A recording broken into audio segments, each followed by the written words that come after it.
Hey, what's up, everybody? We're back. It's the Sippingtons. This is my beautiful wife, Steph. and this your boy Jay.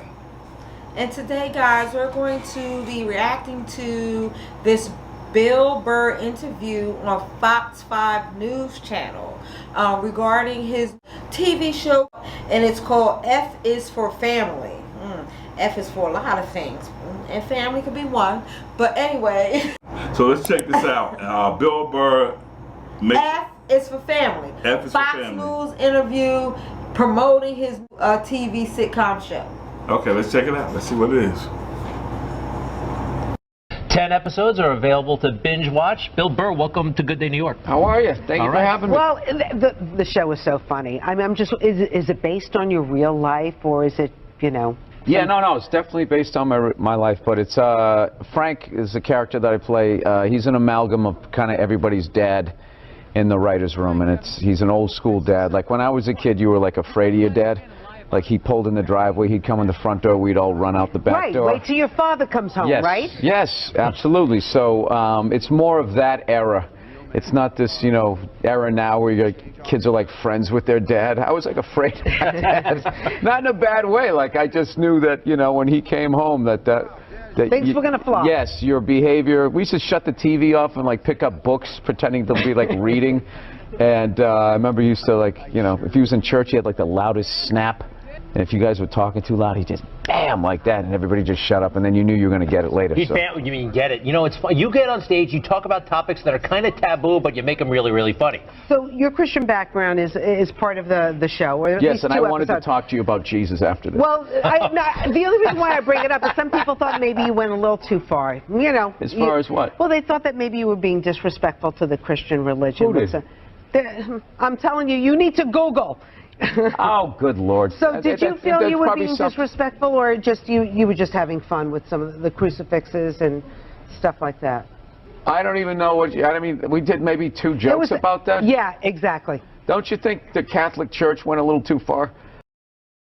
Gotcha, bitch. Bill Burr always snappy with the comebacks, and apparently, I guess so far what they say, he went a little too far with maybe some jokes. No, with the crucifixes. So in the Christian community, you don't make fun of crucifixes, and like those are symbols of Jesus dying on the cross and things like that. And I haven't watched the show, so I don't know what they mean as far as he went too far with it. That's the only thing that I can think of, like, that would be like, you can't compare me to making a couple of jokes about the Christian religion and crucifixes and things like that without condemning the Catholic religion as well. Let's see if that's what he said. Oh, because Bill Burr he's a beast. He's a beast. Let's see. This is a morning show. You can't bring up all those crimes. You know what? Technically, they just sort of kept moving them around. You know, like those killer whales at SeaWorld. After it kills a trainer, they'll then move it up to Seattle. They don't give them their background. all right, I'm not totally following, but I don't think you know what I'm talking about. It's a morning show. I understand. I came on. That kid missed the graduation, and then it was a feel-good story. It was a feel-good, and we want to leave. If you want to feel good about America, you watch the morning shows. You don't watch this, you know. And we were joking earlier. If that kid's story about the graduation was late night, that would have been a whole different story. What do you think? He's still missing. We can't find him. All we found was his hat. But you watch in the morning. It's great. It all worked out. He got his own personal graduation. Like, I was in such a great mood. Look how yellow this couch is. It's like the sun. So F is for family. I mean, it's really politically incorrect before politically incorrect was even a term.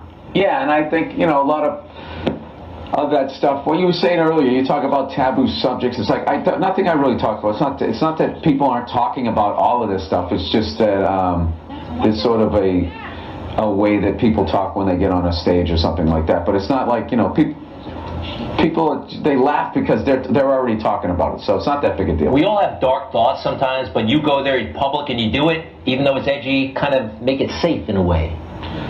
Yeah, well, what's going to happen? I'm just talking. I mean, it's not like I'm not doing anything insane. I will tell you, though, I did stand up here 2 shows last night, and I cannot believe New York crowds now. Why? It is so like, oh. They would do that during the show? I remember when I moved here in '94. It was, you remember Alphabet City? You were taking your life in your hands, and there was like junkies and stuff like that. So it was just really like a lot harder than to like even like impress people. And now, I mean, I don't know. Again, the good old days. Yeah. Anyway. You know what? They don't even call it Alphabet City anymore. You know that? They call it like the Lower East Side. Things, gentrification, whatever. Was that offensive to illiterate people? Anyway, This town has changed. F is for Family. Obviously, Netflix and the people who watch it love your show. Were we able to find a clip that we could clean up? No, we got something. We got something. found We got something. something. Wow. We got Might be a couple of something. beats. Is Check it this out. just the intro song? Not hamburger assistant again. Why can't Mom make dinner? Ask her.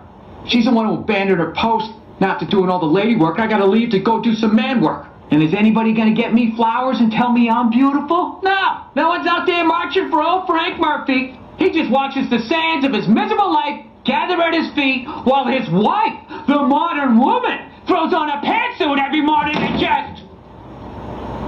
There's my worker bee. This guy really speaks to me. Good stuff, Phil. It's a little Archie Bunkerish. A little. Well, I mean, it is that time. When we did like the 70s, we wanted it to look like how I remember the 70s, where Hollywood kind of always makes it look like everybody had a lava lamp and dressed like Ron Burgundy. This is more like the sort of Rust Belt Serpico 70s. Like, you know, anytime you see a movie about like the 70s, everybody has a car from the 70s. It was like, there was, you know, people didn't have money. They didn't have a car from the 60s. So if you look, there's a lot of, that's one of my favorite things to like pick out what car they're going to have. Like Frank drives like an old like Ford Galaxy-esque type car before Ford comes at us for money. You're right, the movies for the 70s, they overdo it. They all overdo it when they're going retro. Right? Well, they make it seem like when the Pacer came out, like everybody thought that was a good-looking car. It was a weird car. With the big window? Yeah, me and my mother looked at it. That is the ugliest piece of you-know-what I've ever seen in my life. But they made it seem like everybody in the 70s had like a lava lamp and thought that was a good-looking car. So, Bill, do you Google yourself? Because I was like Googling the show. No, God knows. I was Googling the show. I get trashed enough on Twitter. What? Do you know what I did the show last night? This is how like the millennials are, right? Somebody, I was wearing this exact same thing. You know, I'm on the road, so I'm getting a nice stain on my shirt. So I was wearing this exact same thing. I go on Twitter, and somebody wrote, you know, Bill Burr last night dressed like an out-of-shape Jerry Seinfeld. What? So, like, yeah, I wrote back. I can't say what I wrote back. I wrote back. You did? So-and-so. Yeah, it's like, why don't you heckle me when you're there? But why would you even everybody respond on is Twitter? sassy online. They're not in your face. Sassy. What? Exactly. This is New York. Back in the day, I would walk on stage. Someone would have said that, and I would have had to fight my way out of it, and it would have been a tough set. And this person's just, everything's like so covert now. I feel bad because, by the way, you're ripped. Huh? You're in pretty good shape. But why respond to somebody who's being negative to you on Twitter? Because it's fun. I like going back and forth, and then you can usually. Well, this is my deal. If you actually have a picture of yourself, then I'll go back and forth. But if you just have like the little egg thing there, like those, you know, 2 followers, then those people, it's like you just came up with an account or whatever, or you just go around trash me. To me, that's like a cowardly thing. But like, you know, if I can see you, you know, you're out of shape, or maybe you're ugly or something like that, I'll go right for it. I'll get real childish. Growing up, by the way, with the mother or the hairbrush and the dad, where was that? Where'd you grow up? I grew up outside Boston, Massachusetts. The safe suburbs of Boston, Massachusetts. Because ever since Good Will Hunting, everybody thinks, you know, you grew up in Southie and you stole cars and you asked people about apples. They overdid it too, didn't they? Yeah. Let me ask you about your Christian background. No, nobody overdid Southie back then. Like, I'm just saying I was not that, you know. I was more of a, you know, cul-de-sac street hockey playing kid. Bill Burr. F is for Family. F is for Family on Netflix, out right now. He'd be a little more comfortable if there's some trash around the studio, right? He misses the old New York, and you're not the only one. I want to meet those religious people that got upset. I want to quiz them on their religion. All right, we'll talk about, why did I bring that up? Bill, Why did you bring it up? I'm sorry. It's a morning show. This is supposed to be an easy one. You know what happens? 9 o'clock, it all becomes daytime, so you have more license. Bill Burr, thank you. Thank you, Bill. All right, All right, okay. So what did you think about that? Oh, is it what he said about his new show, and when he said the way things were back in the day with Dad? It just, in its entirety. Bill Burr has always been I guess the word is a fiery. So he always has a good comeback for anything. He doesn't let anything, like if somebody comes at him, he's ready to go back at them with no problem, and he's quick witted. So I always like Bill Burr. We got a couple of Bill Burrs that I'll post up or put on and end of this video. But yeah, I like the interview. I like he's always a good time to watch, Bill Burr. But yeah, he's always a good time to watch. And like he said, I feel like when you're looking at daytime television and things like that, they kind of like try to dummy it down and make it all roses and lollipops, okay? Because they want to make it suitable for all types of audiences and things like that. And they try to censor you, and or they try to come at you. Yeah. Okay, and I feel like she tried to come at him regarding the Christian religion, and I'm a Christian. Oh, yeah. Like, don't get me wrong. Yeah. Okay, I am a Christian.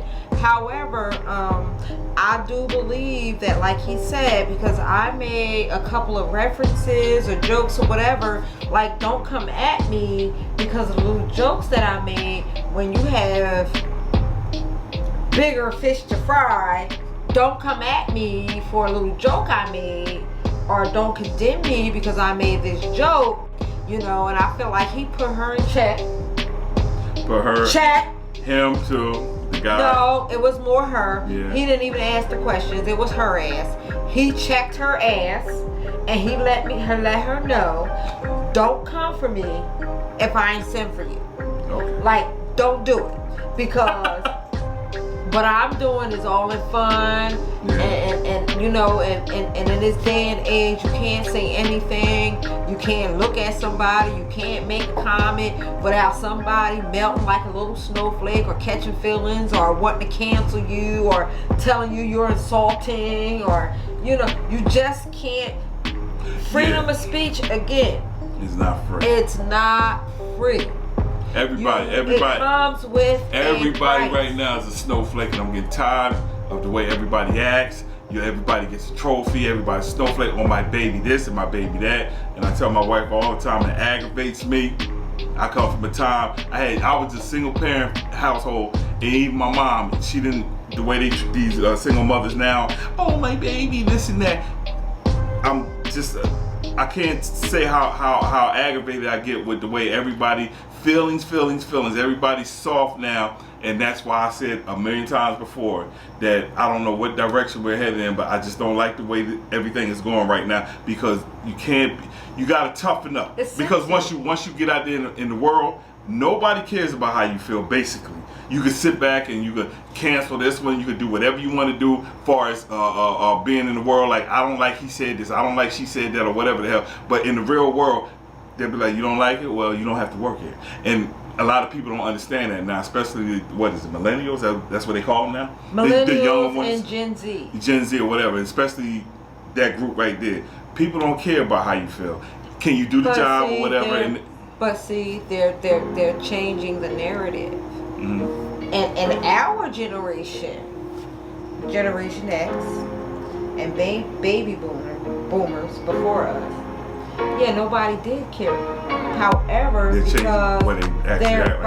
it's more of them, we're phasing out, we're getting older, we're more towards retiring, we're grandparents, we're calming down now. So now this is the new generation, and like, they're taking over, and they're changing the narrative to where the feelings and the correct pronouns, and you know, you can't say certain things, and they're setting the standards for their generation, and 10 years from now, when we're in our 60s, 70s, 80s, or whatever, as time progresses,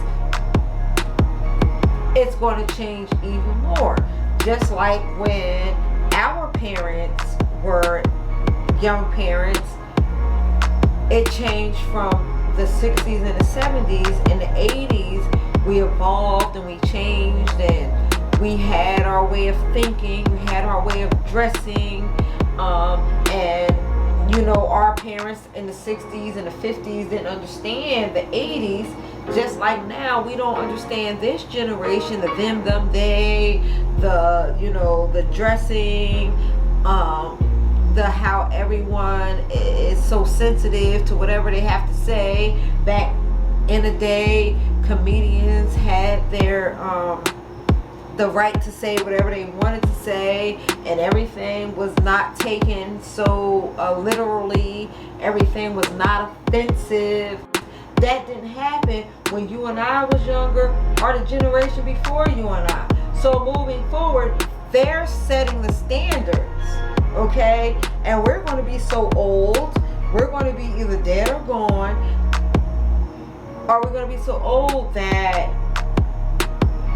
it's not going to be anyone here to say 20 years ago, like, this, them, they didn't exist. You can say whatever you want, and freedom of speech was for real. Like, comedians could say whatever they want to say. This cancel culture, like, it didn't even exist. Nobody even knew what that was. But now you got the internet. You have, like, so many things have evolved, okay? And so many, because 20 years ago when they were saying Eddie Murphy on his Raw stand-up comedian show, he said the F word, he did this, and Andrew Dice Clay, like all of these things, when they were saying like freedom of speech, nobody was canceled, none of this happened. You have to realize when those things happened too, there wasn't this worldwide base of the internet world, okay, where people can get together, and you have people who are of the LBGT community who can say, okay, we don't like this, or people who were offended if they talked about little people, or people who were offended if they talked about people with special needs, or people who were offended if they talked about a special race. Like, now you have this platform where you can have all of these people together who can talk about how they were so offended and how we could cancel them and how it's just so offensive. Back then, if you didn't have HBO and you ain't pay your cable bill, you just didn't see it. Damn, HBO. And you had to pay that cable bill. Well, just like my wife said, I agree. I know we go on and on. All I gotta say, I could definitely go. My quick run. What I gotta say is that's true. Everything she's saying is true. They're taking over this and that. I'm offended. I'm missing it. I'm offended. We're gonna be gone and all this type of stuff. But the way this country's going, we're gonna be ripe for the takeover. All this, I'm offended. I'm delicate. This and that. That's why right now this was the country that everybody wanted to come to, but with all this sensitive stuff like that, everybody on the outside is watching this country now. They're watching everything we're doing. They see all this about this rights and that rights, and I'm offended and I'm soft. And it's countries surrounding this whole United States. And I don't know if the strength that we had at one point years ago, we were the leader of the free world. Right now, people looking at us like we're a joke because everybody right now is offended. These people taking over right now. I'm canceling this. You said that, my feelings is hurt, and all these countries right now are looking at the United States that ran, like not ran, but everybody followed our lead. Now they're looking at us like, what? And every problem that we got, we're going to be ripe for the takeover. And I might not be here for it, but right now, if we don't get our stuff in order, whether it be like my wife said that people offended so much, or people that's too hard on one side, if we don't come to a happy medium and try to get this country back on track, we are going to be ripe for a takeover.